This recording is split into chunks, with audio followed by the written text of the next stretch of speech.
Sindh senior वज़ीर शर्जील इनाम महमूद जो चवणु आहे त हिकु शख़्स जलसनि में साइफ़र लोॾे लोॾे ॾेखारियो पिए। ऑडियो अचे थी त असांखे इन ते खेॾणो आहे, पर पोइ उन्हनि खे रिलीफ ॾिनो थो वञे। पंहिंजे जारी कयल बयान में सीनियर वज़ीर शर्जील इनाम महमूद चयो आहे त क़ौमी इदारनि ख़िलाफ़ लगातार मुहिम हलाई वई। दबाव विझण जे लाइ मुअज़्ज़िज़ जजिस खे घटि वधि ॻाल्हायो वियो, पर केस जो फ़ैसिलो क़ौमी राज़नि ऐं मुफ़ादनि सां खेॾण जो लाइसेंस ॾियण जे बराबरि आहे। सीनियर वज़ीर चयो त ओभर पाकिस्तान सान्हे खे खंजर बणाए रियासत जे साह वारी रग ते रखणु संगीन अमल आहे। पीटीआई बानी पारां शेख मुजीब खे हीरो करार ॾियणु ऐं आरिफ अलवीअ जे तौसीक़ क़ौम जे पुराणनि ज़ख़्मनि ते लूण बुरकण बराबरि आहे।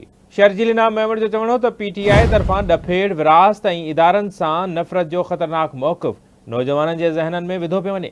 पीटीआई बानी जो शेख मुजीब बाबति मौक़िफ़ वाज़े करे थो त हू मुल्क टोड़णु चाहे थो। सीनियर वज़ीर चयो त पीटीआई वारा कॾहिं मुल्क जे गादी वारे शहर ते चढ़ाई जी धमकी ॾियनि था त कॾहिं मुल्क टोड़ण जी ॻाल्हि कनि था।